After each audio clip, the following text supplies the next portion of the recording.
What's up, everybody? Welcome to Fusco and Friends. Today I've got a friend. I should hope so. Yeah. So obviously Fusco and Friends is a podcast I wanted to start ages and ages ago. Filmed a couple of episodes years ago and then didn't really get around to doing anything. So this is the start of it all. I did originally was going to start one with just talking about me. A bit ego boosting, but we didn't get time to do that, so we thought we'll do it the second episode as the first episode, and between me and my friend Rara. Me and my friend, Rara. That sounds really weird when you say it like that. Me and my friend. Yeah. Friend, you got a friend in me. And thought we'd just go through with everything about us. That's that. How long's this podcast? It'll long be as a we while. want. No, it'll be a while. I'm going to do the brief version. Whatever. Well, shall we start at the beginning? Yeah. When was the beginning? Let's test his knowledge to see if he remembers when the beginning was. The When beginning was the was a beginning? long time ago. And Rara was 100 years old. She's much older than that now. Many years ago. Actually, I do believe we've just surpassed our 9th year together. Yay, well done, thanks for that. Our 9th year together. November just gone. 20th of November. Yeah. 9 long years ago. When we had our first date. Yeah. Our first official meeting of peoples.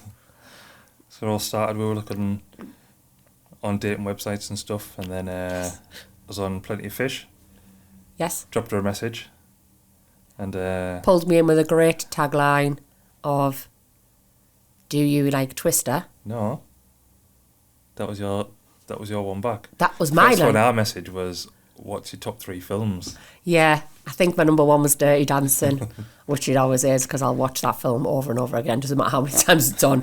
It seems to be on every time we go somewhere for the weekend. It does. It's always on Channel 5. So a big up to Channel 5 for playing Dirty Dancing. But they always cut bits out. They do, yeah, it's edited quite well. So yeah, that fateful Monday evening in November, dark, drizzly, rainy. So to go back to the messages, so I'd message you, and then you'd come back and say, oh, do you like Twister? Or something along those lines. I was like, yeah, it's a good game, that. But Yeah, but I actually meant, so I'd been out doing a photo shoot or a video with the band called Twister.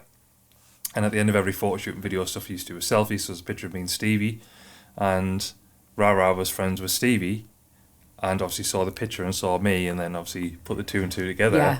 And then I think I'd sort of sussed it out that you had that. Because you said about a mutual friend. And I just played it down. I was like, oh yeah, it's a good game, this and this. yes. And obviously it all come about that you sort of knew Stevie in the band and sort of that, and we just kept chatting for a bit. We did. I think we chatted for about a week via the dating website at the time, because as many of you out there who've been on dating websites will be aware, they are a deep hole of darkness that once you dive into can be quite hard to come out of. There's some very weird people on there. There's some eclectic's the word, probably not weird, eclectic people, and you'll know yourself, not everybody matches with everybody else, otherwise life would be perfect.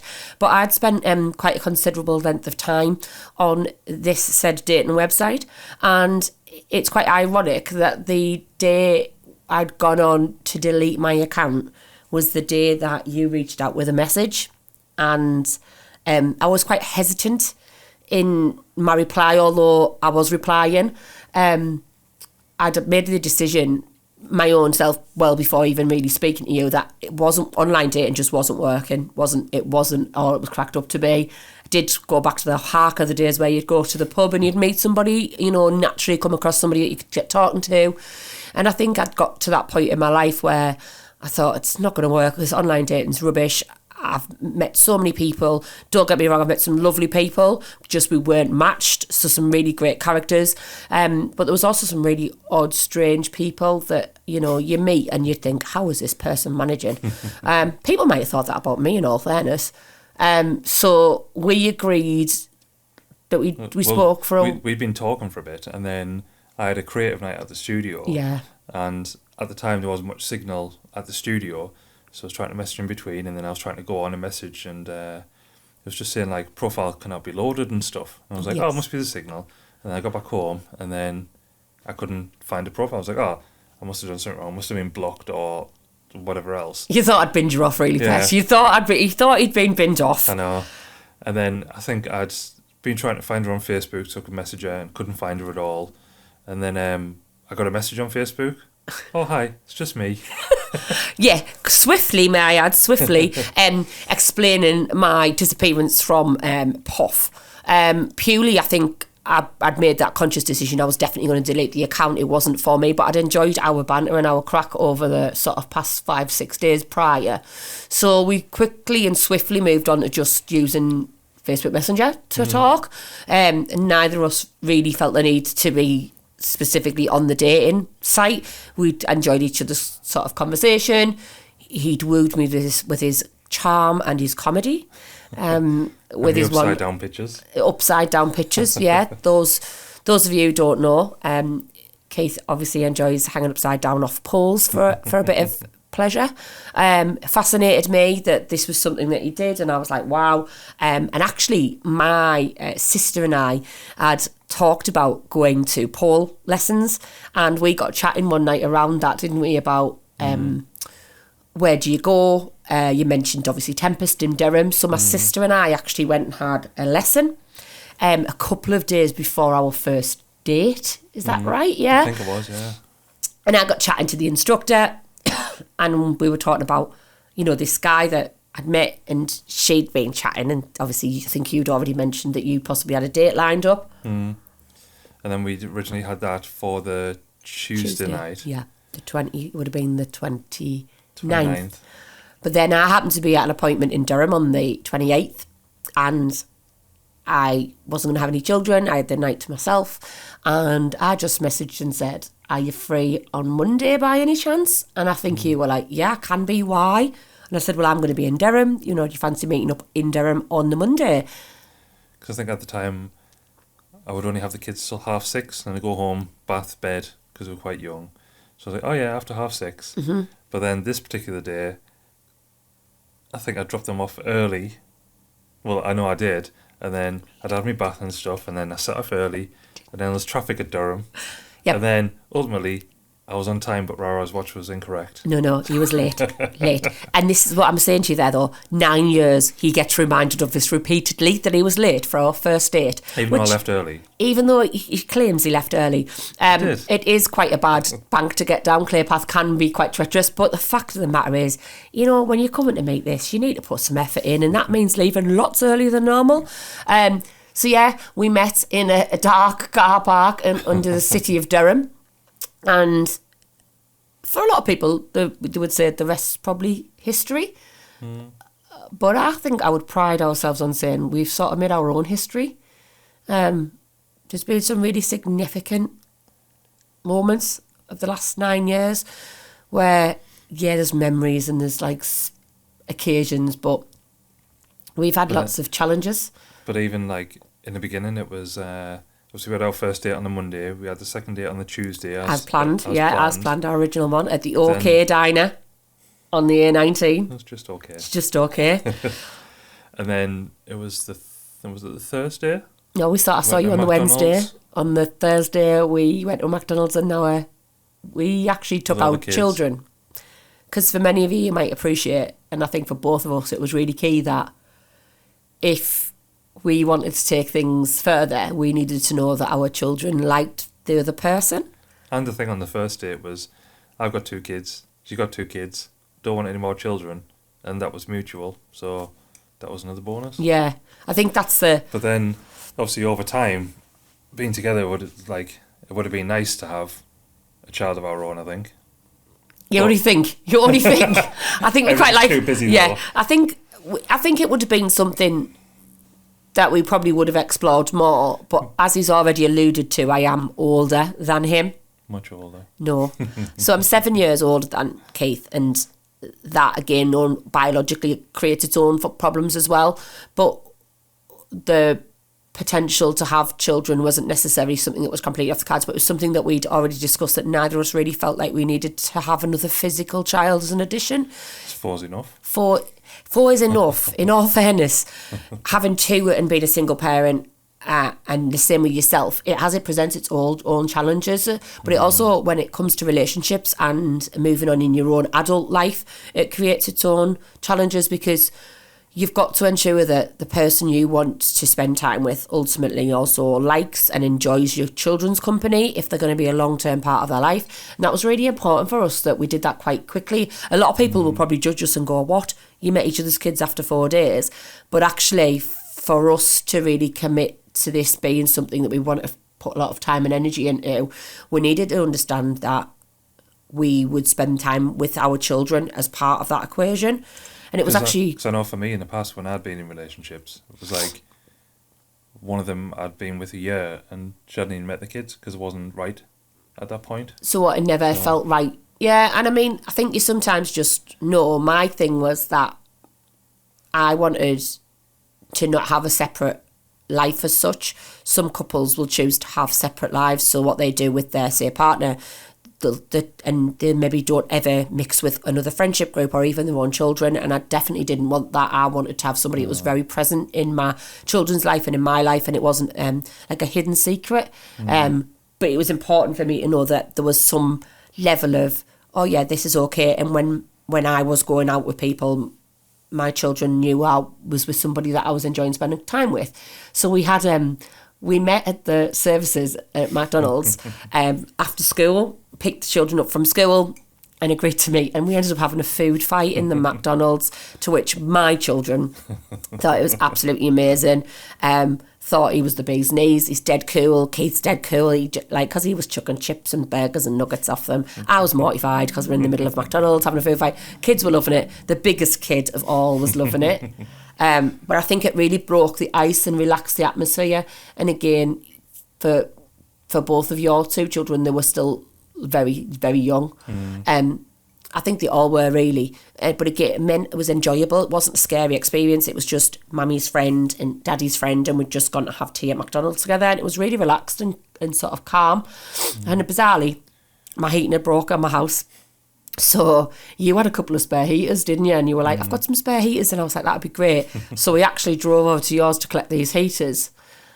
And it sort of just went from there as a natural progression. And then I think that weekend we'd gone to Newcastle. I think we'd gone shopping and went to see some live music and stuff. And then we went to the shops. You bought a toothbrush. Yeah, because that's the adult thing to do. Adult thing to do. Can I stay at yours tonight? I need to go and buy a toothbrush. Because, you just don't share toothbrushes. Not at that early stage. Yeah, and it was pretty much from that weekend on that we saw each other.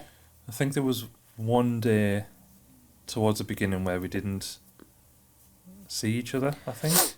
Maybe. I don't even think. I think we'd seen each other, but it wasn't like you didn't stay over or something like that. I think, yeah, because I think the first... Because then it was even leading up to Christmas. It was like, we'll have the Christmases sort of separate. So I had my 2 in the morning, and then went back to the mum's, and then... And the plan was that... And then when they'd gone home, I was messaging you. Yep.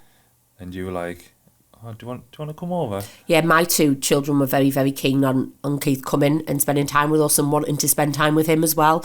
And that was really a lovely sort of thought for me, because I think that sort of cemented in my mind that they were very accepting and enjoyed your company. And we didn't actually have a day apart for, I want to say, about 3 years after that. We never had a single day apart. We were with each other, spent a lot of time together. We had that Christmas together. We had some fantastic days and trips out with the children. I think that New Year we went to Stand Up. Yeah, to watch Twister, the band, play. Played a vital role in our relationship development. And then actually, not long after Christmas, I think it might have been early January, we made the massive decision to buy a house together. Yeah, I think it was 3 months in. Yeah. We said. Yeah. And again, that people will raise their eyebrows and probably form a judgment on that and think, yous are mad. But we just felt like it was right. Mm. It was very right. It felt like the right step. It didn't seem like it was too quick. It gave us both some stability and commitment that we were both willing to put into the relationship and each other. Save money commuting. Yeah, there's always that. To be fair, the commute wasn't too bad. No. I just think practicality as well. Because as we mentioned, there's 4 of them. There's 4 little people. And 4 little people also need their own space and a room and place to call their own and have that sense of belonging. So quite quickly 3.5 months in, we signed the papers and bought our first house together. And I became an official Peterlee Puddleian. We didn't move in straight away. No. We got the keys on the 28th of April of 2017. So a little over 5 months after meeting. And I think it took about a week. So we moved a lot of stuff in and then a lot more stuff, and it was just all packaged in boxes and stuff in the house. We sort of moved around it, lived around it, separated into sort of things. And again, like anybody else out there who's moved house knows, it doesn't always run smoothly, even though we went from one home to another pretty much straight away. Setting up and getting the room set and decorating and things like that, it was a slow process. With a llama wallpaper. Yeah, we've had some interesting wallpaper choices. We had some interesting failures and haps, like bathrooms falling through and boiler systems going after not long after getting in. And, you know, it's all of that adult life that you have to do. But along all the way, we've always done it together. We sort of crossed every bridge and every challenge together. Not long after we got together, I had to leave my job through mental health reasons. And I started a brand new job, and I went to a lovely, lovely company who literally gave me my spark back for what I did and what I enjoyed doing. But by my side the whole time was you. And the same with me. Yeah. So I'd been off work with work-related depression and stuff like that, and then ultimately kept going back, and it was just the same. And then it was the November before lockdown. Obviously the lockdown was in March. The November I was like, I was going to go part-time and then start doing the photography stuff, but then took a redundancy and was like, oh, we'll make do. We got some stuff booked in, COVID happened, so obviously that was knackered. Yeah, but then through all of this, we'd milled through probably 1.5, 2 years, and we had a little trip that we used to like doing. So if you don't already know, we've got an affiliation for the Lake District, specifically Pooley Bridge. Keith took me to Pooley Bridge for the first time in the summer of 2017, and I've never been before. It's never somewhere I've visited, even as a child. I've never been there. I've been to the Lake District, but never specifically Pooley Bridge on Ullswater. We went, the weather was glorious. Oh, it was beautiful. And then we started walking along the side of the river, and then you could just see all this rain just coming towards you. And we were like, oh shit, we better run. It was like the scene from Dirty Dancing, again, reference to Dirty Dancing there, where they break into the car, it's overload, boom, and we got that wet, and I'll never forget running back to the car, soaked through the skin, wearing a beautiful summer dress, and then having to climb into a 6'5" giant onesie that Keith happened to have in the back of the car. So since then, that's been our sort of special place. And we then went again in... And then we just got a new video camera, and I was like, oh, we'll go test this out, and we'll go to Pooley Bridge and do all this. But then obviously I'd been planning the proposal, so I got a ring and did all that, and then I kept winding her up, saying, like, all throughout the time, I was like, oh yeah, I'm going to propose, nah, I'm not going to, and joke it on. And then I was like, when I propose, it'd be like, no signal, there'd be sea, no, there'd be water, Yep. There'd be sky, there'd Yep. be grass. Kept asking, where are we going, where are we going to do this? And I was like, when I propose, it'd be this. And then obviously went to Pooley Bridge, spent the entire day vlogging it, and I was just like, oh yeah, it's just for this camera stuff, it's a vlog for YouTube. And it was like a product review, wasn't it? Yeah. He like convinced me that he was filming me using certain products and me vice versa. And we were driving over A66 across from Barney over to Penrith, and I think I made some sort of comment about is this a new... no, is this a new playlist? Yeah. And you were like, no. And in my head, there was something that literally had just gone like click, like this playlist is quite specific. It was all songs that we'd liked, that we enjoyed, that we'd like listening to, but had like meaning to us. But again, hadn't quite got that sort of thing. And you were like, no, it's just a normal playlist. I thought you were trying to say about the correct geographical term. Peninsula. Yeah, I like using the correct geographical term for the hills is actually the peninsula. And it's sort of a bit of a joke that I say that every time we drive over. So we had that. We'd gone there for the day. We were heading towards Windermere, and you suddenly decided we needed to, what's the big in on the lake, Glenridding. No, the big tall bit, the highest point. Can't remember what it's called. Kirkstone Pass. Yeah, Kirkstone Pass. We'd gone up to there, and Yes. then it was like you keep going, and you go to Windermere, or you go back to Pooley Bridge. She's like, "Oh, we'll go to Windermere and do this." I was like, "Oh, well, we'll go back that way because then I want to get like the sunset and try all this and things like that." So we end up going back, and then we started to walk around the side of the lake. She's like, "Oh, we'll go all the way around." I was like, "Oh, well, we'll go this way, and then we need to go back." Because obviously the sun was setting. I was like, I had it directly worked out the time for the sunset, and I was like, we need to be at this point at this time. And which I obviously had no short. idea whatsoever at all. I was just like a bit confused as to why we were going backwards and forwards. But then in my head, I was like, I'm just carrying the camera. There must be a specific reason for it. So obviously I was still doing all this B-roll and capturing all this and stuff like that. And then you took me around to the boathouse. So the boathouse is a really iconic building, literally. It's a boathouse on the edge of Ullswater. And we pulled over to recreate a picture that we'd created the first time we'd gone. So he gets out of the car, bearing in mind there's very little car park and it's a single B road. It literally is on the edge of the lake. And we went to recreate this photograph, which is what we refer to as our Follow Me To photographs. And the one we did at the time, we got down onto the lake bed. Near the lake, and you can get it all in. And when we went, it had been flooding, so the water was up to the top. The water was actually at some point spraying across the road, and you were like, "Come on, let's go get this picture." Did I say, do you want to do the dangerous one? Or was that a time after? I think that might be a time after, yeah. So he'd obviously at this point, you were trying to get things covertly out of his pocket. I was trying to figure out, I was like, what do? So I had my coat on, and the ring was in the car. So I think I sent you out, and you sat in the car for ages. I was like, can you go get the coat or something out the boot to send you out so I could reach in and get the ring and put it in my pocket? Yeah, and I got out, and then we went round to this spot where we go, which is fine. And the proposal, and if nobody's watched the proposal, I'm sure you'll put a little link below to the proposal video because it is phenomenal to watch. I tear up at every time.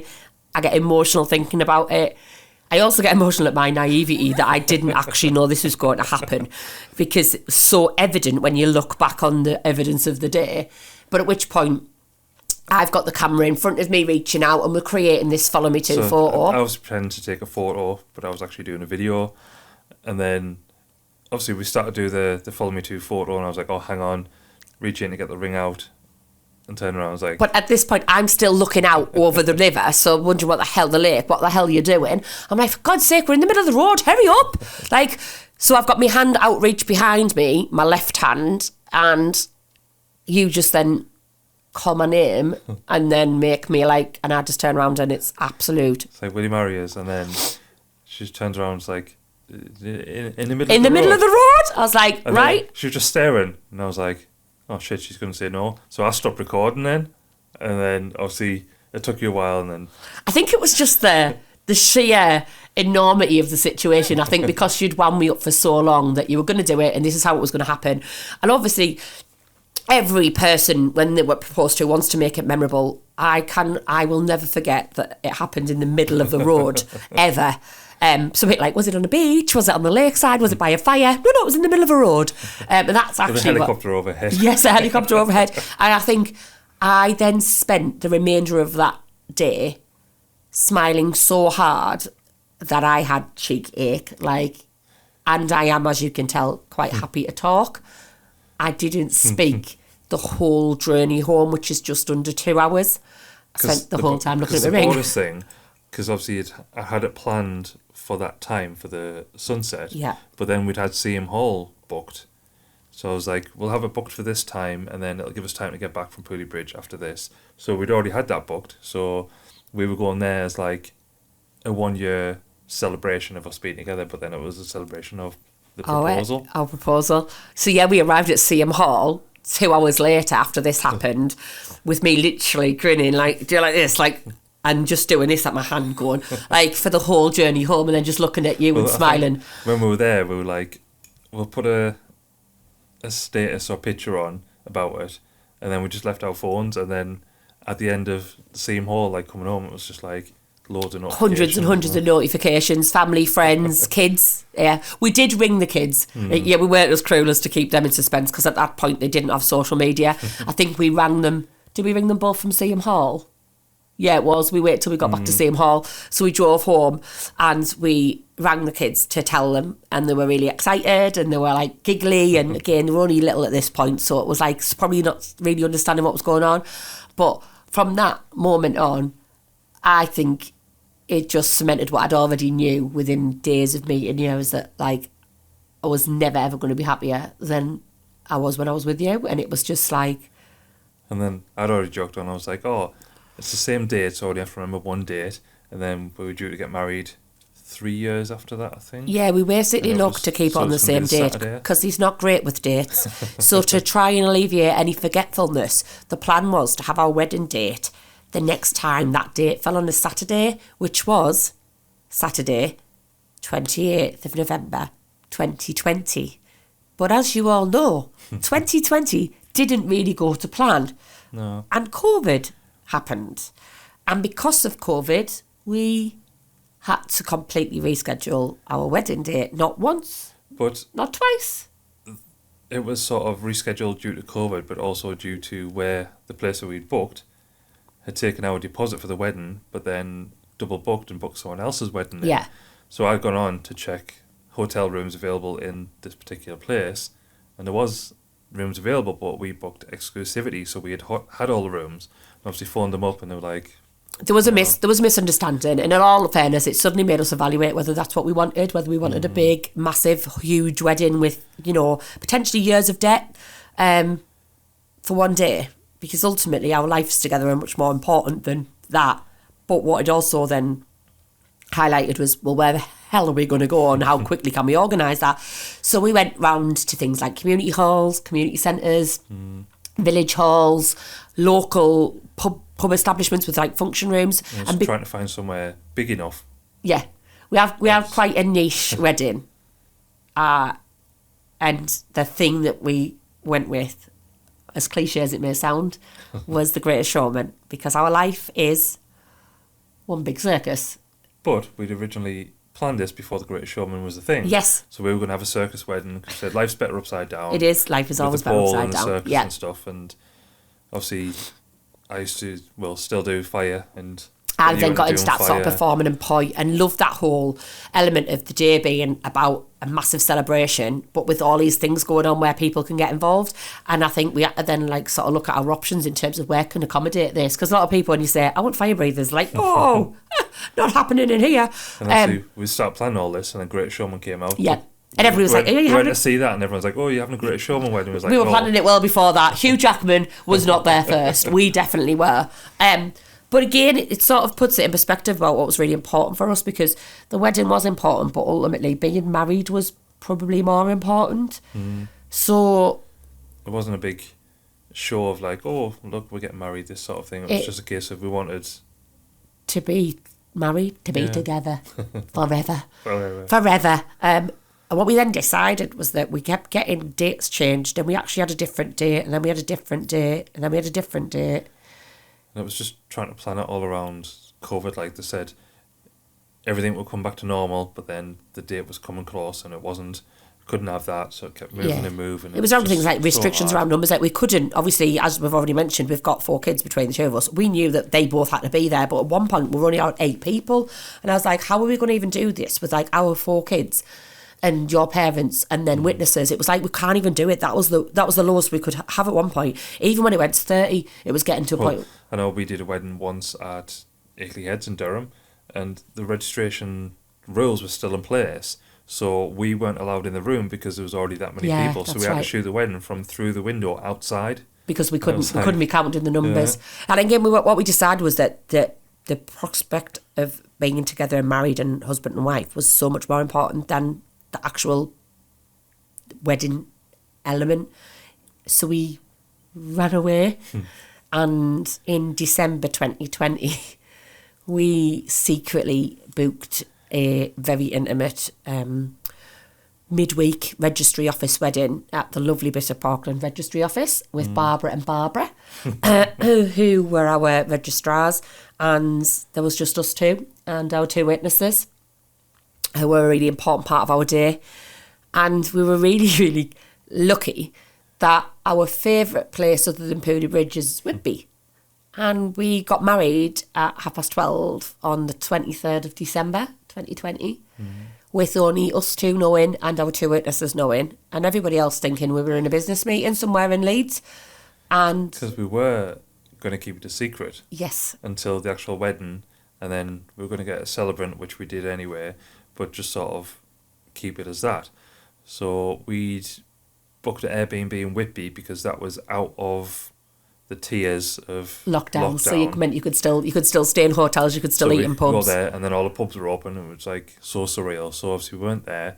We had our wedding evening there, our first night as husband and wife. And then that was booked as a surprise. Yeah, I didn't know about that. I didn't know anything about it. I just knew So we then were got going to somewhere. Whitby, and then obviously you got the Airbnb next to the cathedral, the Abby. Abbey, and you could see that out the window and stuff. That was lovely. amazing. And then obviously the next day we come back. Which was Christmas Eve, bearing in mind. But when we were there, Jonathan, my cousin, was texting us. He was like, "I can't keep it a secret from Auntie June. I'm gonna end up telling her."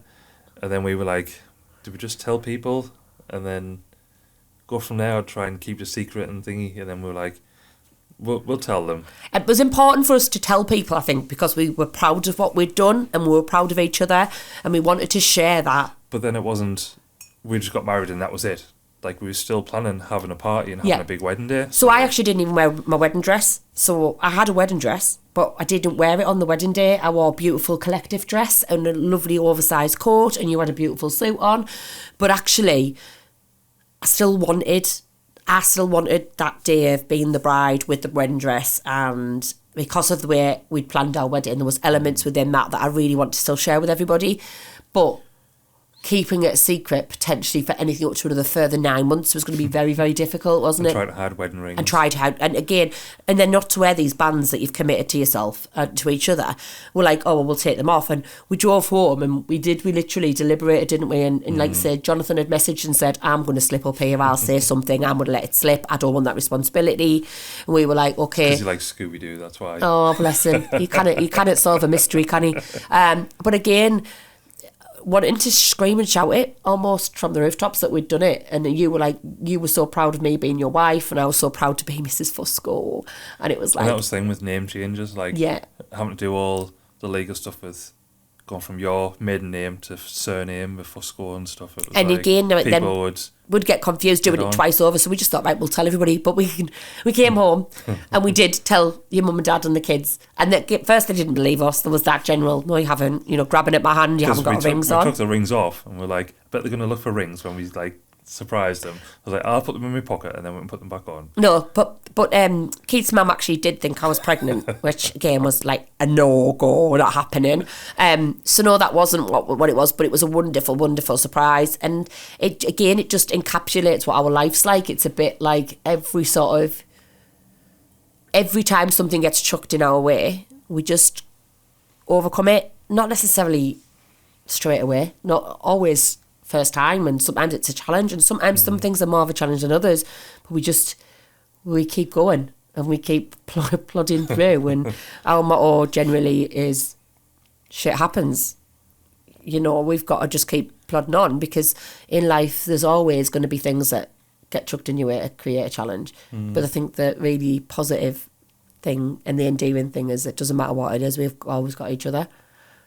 Like it has been, and it's not. I'm not going to say it's been an easy ride the last 9 years. No, we've had loads of other things, which again is probably for another podcast. But there's also things that have happened, like from bad things, but not. Like, obviously, with getting our house that we're currently in, like, obviously, we used to have the studio, and then we got to a point where the house was too small. So there's 6 of us in a 3-bedroom house, and it just wasn't working. Making the decision to, like, go and sell that and then go into rented, which So we went somewhere else, and then at the time I was doing videos for an estate agents, and then come across this, and I went home, and I was like, this would be meant for us. It's like, all the bedrooms, fit all the kids can have their own bedroom, which didn't really work because we turned one into an office, but the kids could have all their own bedroom and stuff, and we're like, oh, we'll have a look at it. But then someone had come in and already paid 3 months' rent, I believe it was. We're like, oh, well, that's blown that. And then it was 2 or 3 months later, we'd got talking to somebody and they said it was available. It was like, oh, is there any 4 bedrooms available? Because we need somewhere with an extra room, because we had Nathaniel in with us and it just wasn't ideal. And then they were like, oh, that 5 bedrooms up. Another one you did before. I was like, oh, yeah. So I said, oh, but book a viewing. So me and you came for a viewing. Yeah. And then we came with all of the kids as a second viewing and told them we were coming for Keith's mum and dad. So the first viewing we came, and it was just us. We had a look around, and I was like, yeah, because I'd seen it before, and I was like, oh, this would be perfect. And then we booked another one, and then obviously we turned up first. Yeah. Did we have the kids? Yeah, we took the kids. No, we had the kids. We had the kids. So we had the kids with us, and then we were waiting for mum and dad to get here. And we joked around the kids and was like, oh, look, this is going to be a new house for Nana and Grandad. And they were like, this is far too big for Nana and Grandad. They were like, wow. And then we told them when we opened the door, go and choose which room you want to stay in when you come and sleep at Nana and Grandad's house. But, like, obviously Keith's mum and dad knew, and they were, like, playing along with it. And then the kids sort of all come downstairs and were like, this isn't for Nana and Grandad. And it was like, that was the beginning of a brand new chapter as well. Because, again, that relief, that sense of relief for them all having their own independent space, you know. Again, it's not always from the bad things, sometimes the good decisions, but ultimately to where we are now, it's a lovely place to be. And don't get us wrong, there might be some dilemma that gets chucked in the mix probably, but we just keep fighting on, don't we? And battling on and dreaming of the retirement home in the Lake District when the kids have all grown up and moved out, but don't we all dream of that? And trying to go on adventures and stuff, but it's just getting time. Like, every year we used to go to Purley Bridge around about the anniversary. We used to actually, we did for many years, went on the 28th regardless. We made plans, even if it was late on the night, we drove over. Yeah. The last couple of years we just haven't been able to get there because of just time, work and kids and life. And like, we want to try and do some adventures where we go and do weekend vlogs where we go away in places. We've got paddleboards, we love paddleboarding. We've got paddleboards, we'd love to get on the lakes. So just, again, it's just like time management, isn't it? And bang on some sluts. Yeah, love to go to the arcades. Again, a lot of people go, what do you do? What's your date nights look like? Our date nights look like trips we always used to just go to Asda. Used to go to Asda and walk around Asda at around 8:30, 9 o'clock. Just being able to talk and mill through with no pressure and that was a date night. Or the cinemas. IKEA for meatballs. Cinemas, things like that, the things that make us quite happy. Like, we're not very much out drinking. We used to like going to watch music. I love karaoke. Don't get to go as much. Have been trying to drag him along recently, just like, can we go? But again, as many of you will completely empathise with, when you've got lives with children and jobs and things, sometimes that time, quality time for each other can get missed out.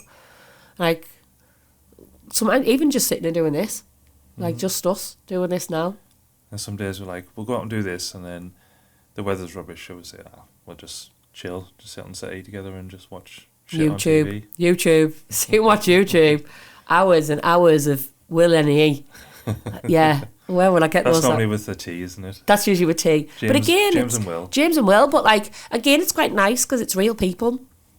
Like, we never claim to be anything we're not. We're just real people. That's just us. But we hope to have many more adventures.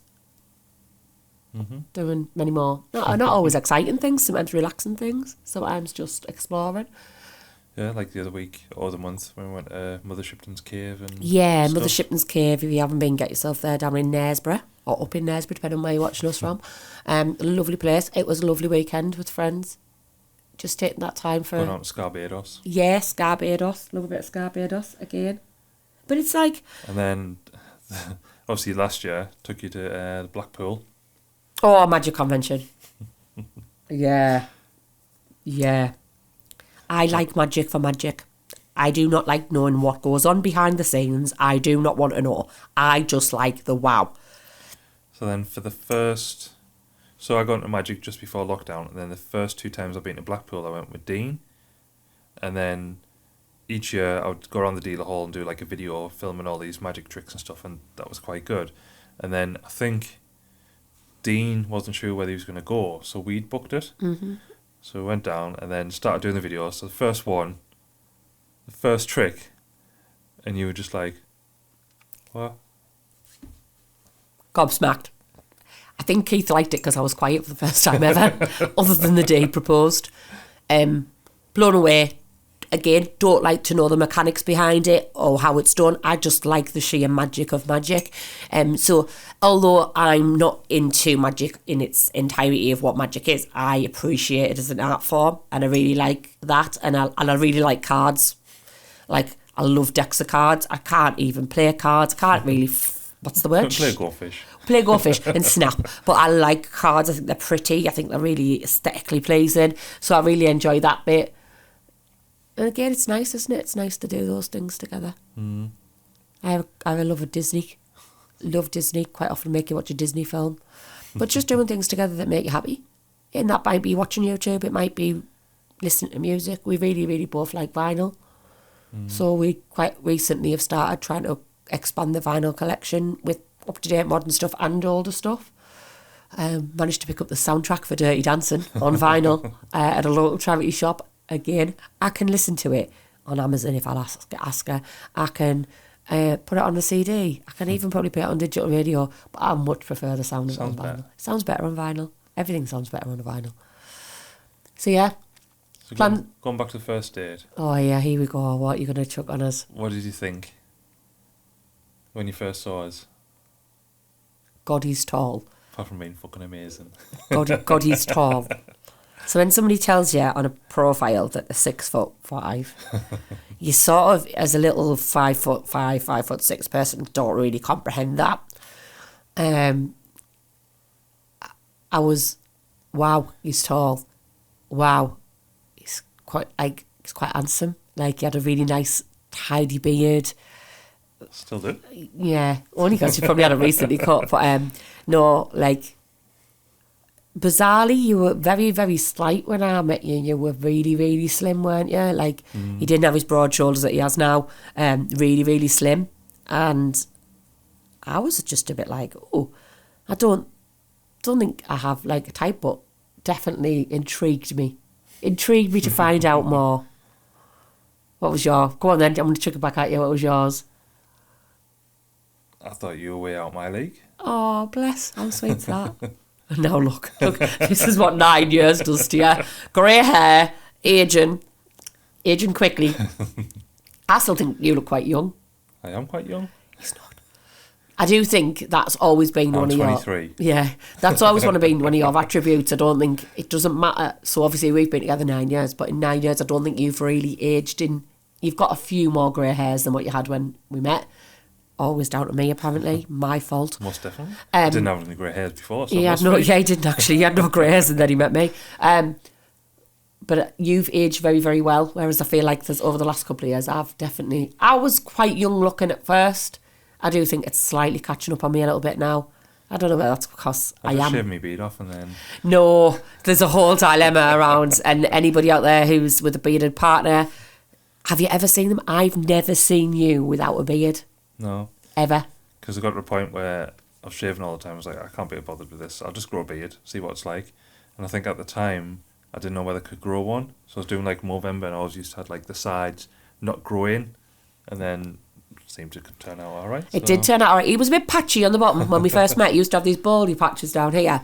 But again, when I met you, I had quite long hair. Really long hair, didn't I? It was like all the way down. It was midway down my back. Dark. It might have been black or purple. Handful of tattoos, that was it. And no, I think I only had I had like a handful of tattoos. When I say a handful, I probably mean about 5. Unicorn. a unicorn, Side. me butterflies, one on my foot, and my back, one on my back. And now you can't see it because it's quite well hidden, but there's not very much flesh left on us. It hasn't got ink on it. So I've really embraced the tattoo era. And I embraced getting my hair cut, which I only did after the wedding. About 2 years ago now, I got my hair all cut off. I probably had a midlife crisis. Decided that couldn't be bothered. I always used to wear my hair the same as most women do with long hair. Always would tie back for work. Was always a bit of a faff on and a bit of a chew. Would look lovely if I made the effort, but like I was like, oh, and then I just went to the hairdressers one day and said, oh, chop it off. And they were like, what? And I was like, yeah, chop it off. So I came home without telling you, really, didn't I? So I was going for my haircut and came back with really quite short hair. It's continued to get shorter, actually, I think, to an extent. This is quite long at the moment. But yeah, your beard was massive, really big. Quite recently, you've had it trimmed down. Helps with his youthfulness. I think he looks a bit like the Gruffalo when it overgrows. But yeah. We've got our matching tattoos. Oh, we've got matching tattoos, yeah. So we have the song notes to our wedding song, just for the verse. No chorus. Bridge. Chorus. It might even be the bridge. End of the chorus. End of the chorus. And it's just those notes. And it's the only tattoo that Keith has, in comparison to me, who was covered. Because I don't like needles and blood until Rara put us in hospital. Yeah. I didn't hit him. I made him go to hospital because I was poorly. I think I had an abscess or something, so I couldn't open my mouth, so I couldn't eat. So you'd lost quite a bit of weight. You'd been hospital. quite poorly. You were very lethargic, and I think I managed to get you to the GP. And the GP was like, you need to go to hospital. And he pretty much refused. And at which point I rang his mum and dad, as you do. Come and get your son and let's take him to the hospital. And all three of us laid across you in the hospital bed whilst they were taking bloods, because he's a proper wuss. Might be 6 foot 5. Strong. Took 3 years to hold it down. Yeah, it did take 3 months. But again, I think... And then when I was in there, I keep getting multiple injections and bloods taken. I was like, oh yeah, I can do it.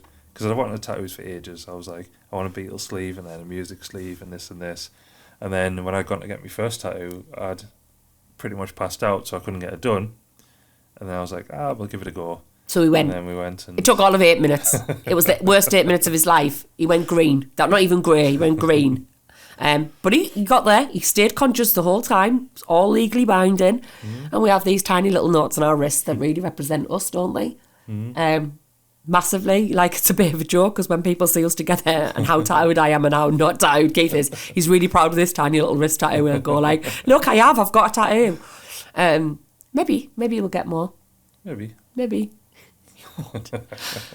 But again, like, tell us below, like, what things you have that's matching as couples, or is there any other matching things you can get? Can you get anything other than matching tattoos? Haircuts. You could get matching hair. You could get matching haircuts. Yeah, it's probably about. You could have matching jewellery. Matching clothes. Matching clothes. Our jewellery isn't matching, is it? No. Well, we did try to make our own rings. Oh, yes. That was an adventure. We decided to do a make your own wedding ring silver course, where you go and make your own wedding rings for each other. So I would make Keith would make mine. And I broke my thumb. So we never got back to making those rings. So then we just ordered. And I was just about finished yours. Yes. And you weren't anywhere near finished mine, so... We just never went back for them. The guys still got them, probably. Yeah, there's these unmade, uncompleted wedding rings, but we bought new wedding rings. We were just talked about this the other day, weren't we? Because you think you might need a new wedding ring. Your fingers have got bigger. So, I don't know how I feel. Which apparently is a common thing for men. For men. Not so much for women. Mine fits fine still. But I don't know how I feel about that, because these are our wedding rings. Like, these are the rings we did the day. I'd rather get my finger chopped off because it stops circulation. Yeah, but like... Remember that time when Ewan did that? Yeah. I don't know how I feel. I don't know whether I'd want new rings. They're like, these ones, I don't think I could ever get rid of these rings. I think we'd have to keep them in some way. Definitely keep them. But like, I don't know. How do you just go to shop and put a new wedding ring on? Is that what you do? Or do you have to have, like, married again? I think you just put it on. Does that have the same meaning? Mm-hmm. Do you reckon? Yeah. I might let you get a new wedding ring. Because you know that, like, the third finger on the left hand is meant to be the vein that goes up to the... You've been listening to far too many registry office weddings, haven't you? That connects it. Traditionally connects the heart. Ring is a circular symbol which connects the heart.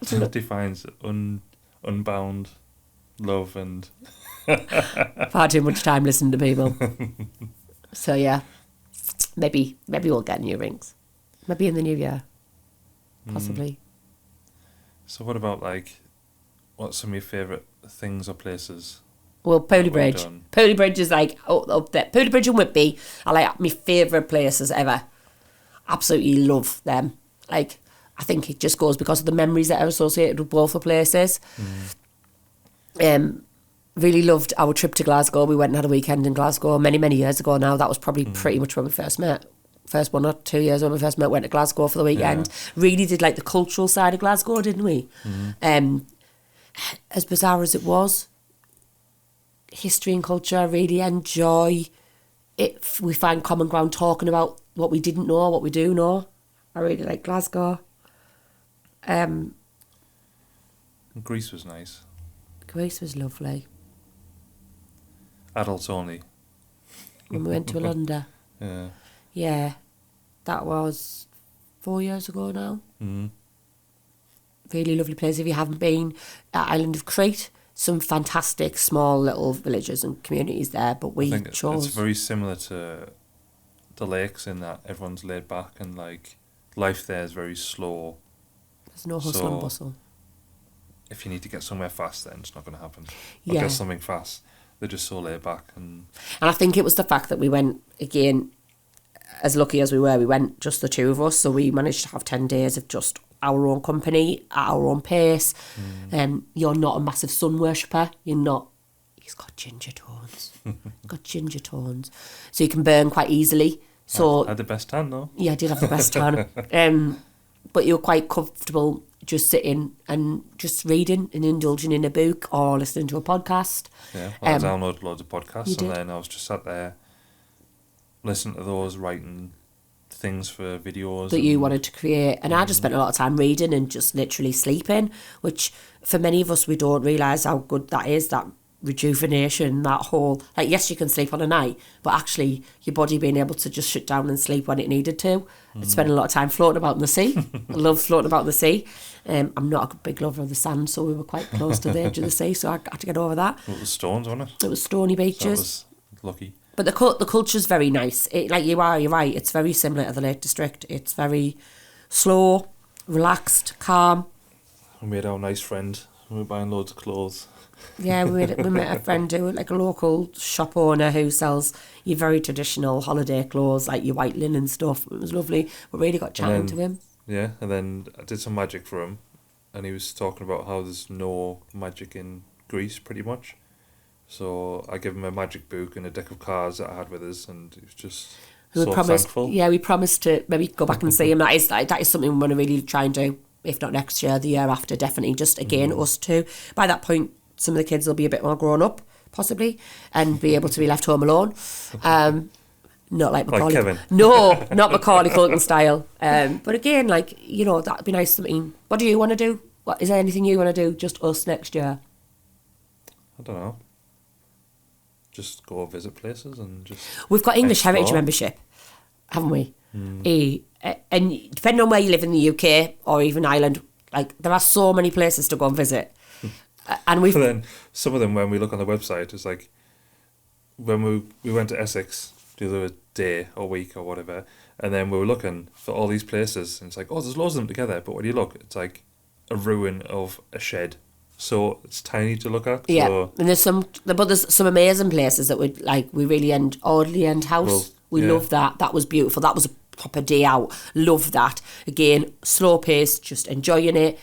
We've got loads up here. We went to took my mum and dad away. Yes, for the weekends. we did a lot in Northumberland. There's loads in Northumberland, Warwick Castle, Bamborough, Dunstanburgh Castle. There's some really nice ones. And again, we should never really say, oh, the weather's too bad to do it, because ultimately, as long as they're an indoor type of attraction, you can do it. But like when you turn up at somewhere and it's the ruins of a barn and you're like, I've drove 200 miles to see this ruin, or even a wall, because obviously Hadrian's Wall's on there, and you can go and visit certain points along Hadrian's Wall, but a lot of it's just outside, it's just stones. Whitby Abbey as well. We love Whitby Abbey. So we got our thing when it was Dracula last year. Year before. And then we went, and obviously you had to pay extra because it was an event and stuff like that. But then I don't think we We went once when we camped there. Yep. And I don't think we've been back in since, have we? No. I was there recently with a group of people and, again, enjoyed it. But it's about just making the time to do things like that, isn't it? Like, for many of us, we'd quite easily go, oh, it's too much like hard work. I've been at work tonight. Can't be bothered. Well, same as the arcades. We hadn't been in about a year, maybe. Yes, and we went recently with the little one. Yeah, and that was really good. Again, we're quite happy to go on our own. We do look like the biggest kids in the building. Not bothered. No shame. It's better going on our own. It is better going on our own, and you just put her on. Love the SpongeBob machine. And things like that. But it's just about taking time to do things together, but also being mindful that you don't have to spend money doing things. Just being together sometimes is enough. We love nothing more than just going down to see him and sitting watching. As many of you have seen over the weekend, the weather was horrific. It was on the news. The harbour, quite like doing that. Charity shops. Love a good troll through a charity shop. But again, sometimes it's just as long as we're together. As cheesy and iconic. Friends. As long as we just enjoy each other's company. Anything else you got to say on that? What? I wasn't going to say anything. What were you going to say? I was going to say most of the time. I think it's quite good that we've both got our own interests as well, though. Like, I'm a proper reader. I love books. Probably too much. I try not to hoard them because, once you've read a book that like you're just not going to read it again. But I don't like giving books away. So I have quite an eclectic range of books. And you like your magic and you like doing this type of stuff. And Fortnite. And Fortnite, yeah. When I get a chance. Yeah. Oh, and I'm a murder mystery killer, super, investigator type person. I love watching any documentaries like that. And you don't really like them, do you? Sometimes. Depends on what they are. But I've watched one recently about alien abductions. We went through a phase where we just used to watch Netflix and watch all that stuff. Yes.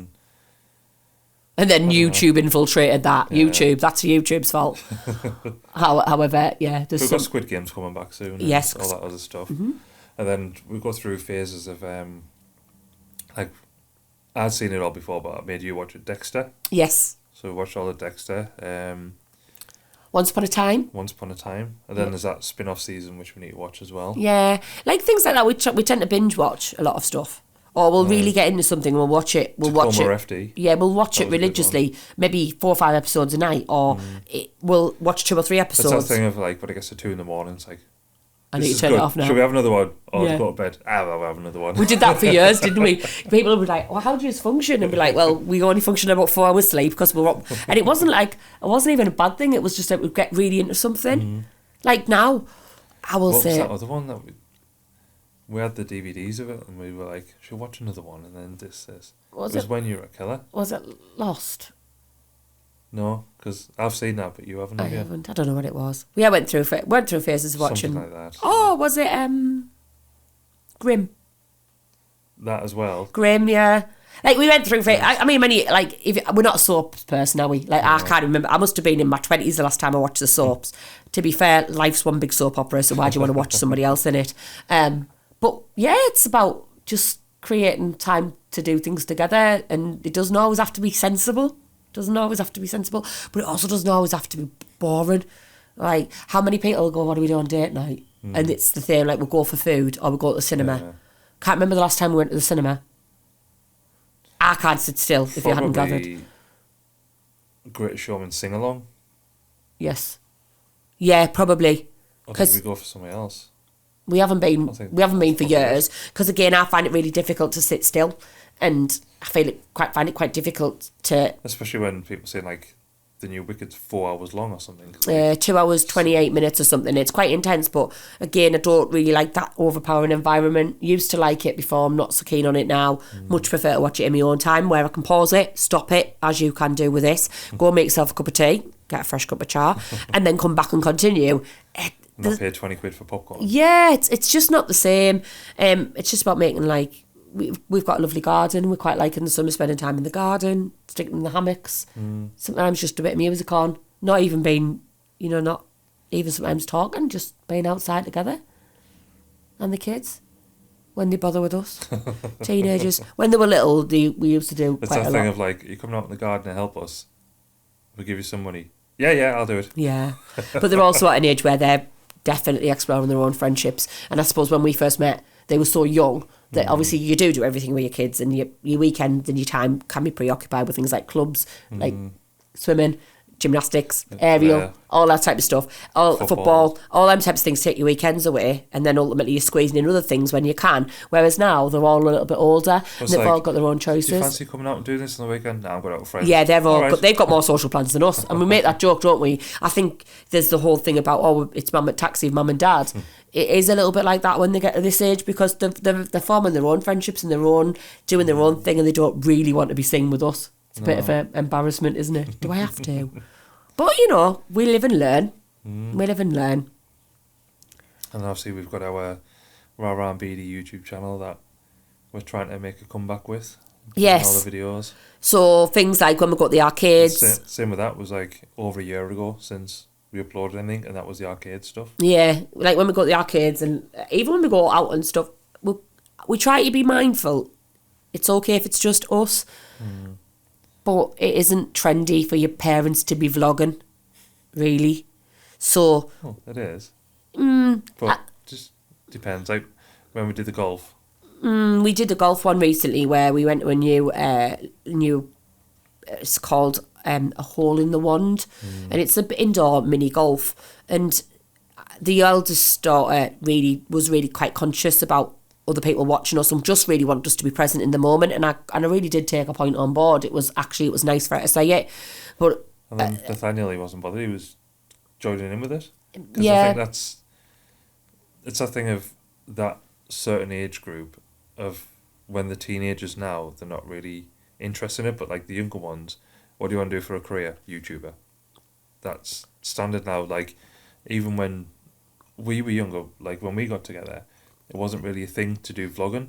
No. Whereas now, when you go out on the street and everyone's with their phones out doing TikToks. Well, we laughed the other day. We were in Aldi doing our shopping the other day, right? And there's a lady was live. Home bargain. It was home bargain. No, there was two Aldi. of them actually. There was Aldi. TikTok live streaming, buying the newest finds in Aldi Like, where we live, and I'm like, she's live streaming on TikTok, like, and the people were asking her questions and she was answering them back, and I was like, I found that quite a hard concept to deal with. Yet we know why people do that. Yeah. And then there was one where it went to Home Bargains, and there was a woman. Yeah. She was shopping around, and we were doing this, and then I looked, and the phone was there.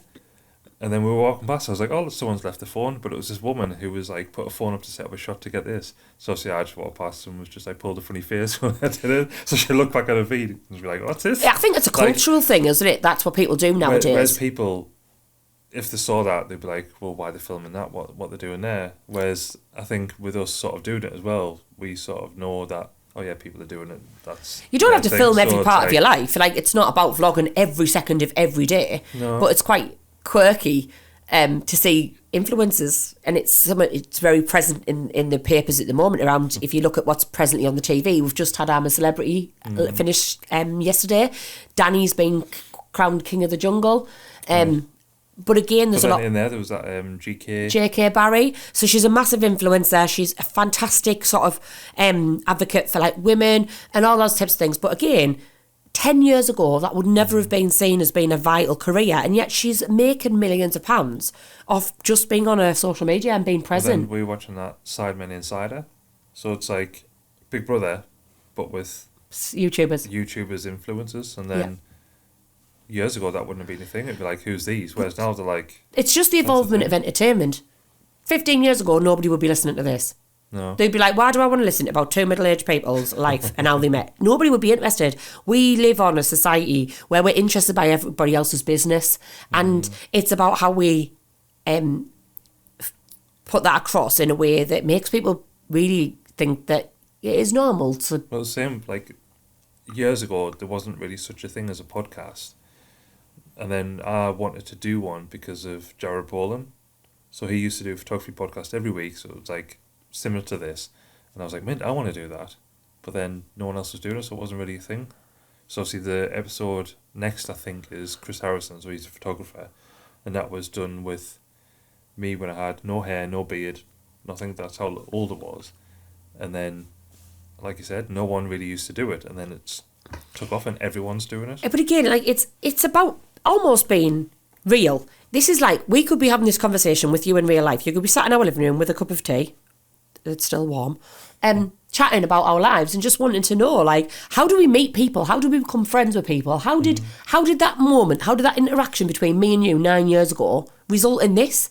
Like, it's the evolvement of how relationships develop, and not every relationship will become one of like love, passion, sex, whatever. But any relationship, be it professional, business, friendship, like, they evolve over time. We all have got evolvements in how our friendships have evolved, how our family relationships have evolved, but it's about how we present ourselves. Like, we are just real people, and there'll be people out there that'll go, well, they're dead fake, or that can't be real. Actually, no, it's real, but just because you've not experienced it, they don't believe it's real. Like, some people will literally be watching this going, there's no way them two got together within a week and then never had a night apart for 2.5 years. No, that's genuinely it. And in 9 years, we can probably count on one hand the amount of occasions where we have been separated. Well, when I've been to Blackpool, when you were in hospital, the 2 weeks I've been in hospital, when I went to Bath, and when you went to Bath, that was it. So only on 5 occasions in 9 years have we had to have evenings apart, whether it was through choice or not choice. Hospital wasn't a choice for him. But again, you can wish, because it's quiet. Obviously, I was in hospital quite recently because I've not been well. You really, really struggled with that. Really struggled with that. I know. After the first week, I couldn't decide which takeaway to get because I had them all. I think emotionally you struggle with that, though. I think, and that might be seen as being healthy or unhealthy, depending on which side of the fence you sit on, but it just sort of shows how much we are devoted to each other. And although we probably annoy each other at times and we get on each other's nerves, thanks. Spend half my life waiting for you. It does make us appreciate what we've got, because I think it really opened up some quite scary emotions around what would I do if that person wasn't there. And for me, being in hospital away from you, those emotions were still real on mine. Like, those nights of being on my own for nearly 2 weeks, of being surrounded by all these lovely older people, older generation of ladies that were with me. Same age as you? No, they weren't. No, they weren't. They weren't quite ready for the telegram yet. It made me sort of realise how much you value the time you've got with the person that you want to spend the rest of your life with, and how much, what that does really mean. And like, for all, sometimes go, I can just do with a holiday. I don't really want a holiday that's without you. And I think we said as well, like, during COVID made it real, of like things that you would do that you didn't need to do, and then not doing them meant more time for us. So the whole thing is like spending time together and enjoying life together. Yeah. You don't have to have a tidy house all the time. Rather than trying to do 1,000,001 things Yeah. all at once, it's just... You don't have to be busy all the time. Sometimes being not busy, but being with the people that are important is probably more important. Like, I laugh about these people who have like pristine, tidy houses and they look like show homes. And I laugh not because I think that they're sad people. I laugh because I think, God, that must be lovely to live in that, but how much time of your day is that taken up? And what are you missing out? And if somebody says to me, actually, I don't miss anything out, then great, can I give that balance, please? But I would rather have a home where my washing's maybe not always done and my ironing pile is huge, but we can make memories. And make children do it because they're slaves. Well, like, sitting watching the newest Christmas release in Netflix, or talking about what their aspirations and things are in a way, or like making them chocolate brownies at 11 o'clock at night because it's fun, or jumping in the car and going watching the stars just because we can. Like when we had the convertible. Yeah. 11 o'clock at night, let's go stargazing. Why not? Life experiences and things like that are so much more important. And you don't have to have all the money in all the world to be happy. So it's like if you sit with someone like this and say they spent many hours a day cleaning the house and not doing much else. Like, so what's your favourite things about the relationship? Where have you been, or what have you done? They'd be like, we didn't really do much, did we? We just cleaned the house and then had tea, watched the film, went to bed. It's nice that some days, but then other times it's like go on adventures and jumping in the car, not knowing where you're going, but just getting in the car. How many times have we done that where we've got in the car? I will point out, we pretty much always end up at Whitby or Pooley Bridge. But sometimes, I can remember the night we drove over there wearing onesies. I was the same when I took you to Gothland. Yeah, went to Gothland, I've never been. Heartbeat was done here, I've never been. I was like, watched Heartbeat in the 90s, grew up watching a bit of Rick, a bit of Nick being Heartbeat, loved it. Aidensfield, and you took us, and it was a summer night, so it was quite light, but wandering around there, and never forget, then driving back across the moorland, wearing a onesie and a hat. It was freezing cold, but I insisted on keeping the soft top down. But again, like, their core memories that lock in. Like, nobody remembers how often the house was not tidy for. Nobody remembers if the washing up wasn't done. Like, I laugh, your mum still says, make sure you wash up before you go out anywhere in case the burglars come. Why? Because they're bothered about some dirty pots. But it's like how you're brought up. Like, I just think, does it matter if there's a dirty cup in the sink? Or as long as everybody's happy and healthy and together, that's all that matters. That's the main thing, keeping everyone happy. And that's hard with teenagers. Moody, stroppy. Yeah. And that's just you. Thanks. I'm so honoured. Yeah, are you the friend? I am the friend. You're the friend. Yeah, I'm the friend. What kind of friend? The best friend. Best friend. Okay, we'll take that. Are you taking that? Yeah. We're best friends. Are you sure? Yeah. Forever. Forever. Friends forever. Yeah, I'll stick with the tattoo. Oh, we've got a tattoo. He's branded now. He's mine. All mine forever. Yeah? Yeah, that was it. That was Fusco and Friends first episode. First episode. Oh, the bar's so high. Don't ever let that fall now, Peter. Let's see who comes on the second episode. I think it's Chris Harrison and then Jordan Hauser. Oh. Remember Jordan? Yeah, Jordan's from Canada. Yeah? Yeah. And then Daniel Madison. Oh, okay, the Magic Man. When I went down there, so Yeah. that's that. And then Matt Cooper. Lovely. Matt. That's the Matt, schedule that's the schedule so sort of far. filmed and We'll ready get some other people in, dragging them in. A few people come in. A dragon. A dragon. We haven't got a dragon. Dragon's Den. We haven't got anybody from Dragon's Den. Sorry, we live in the northeast, but we don't have Sarah's not on speed dial. Let's see who comes on the next one then. Yeah. We'll leave it at that. Yeah. See ya. See ya.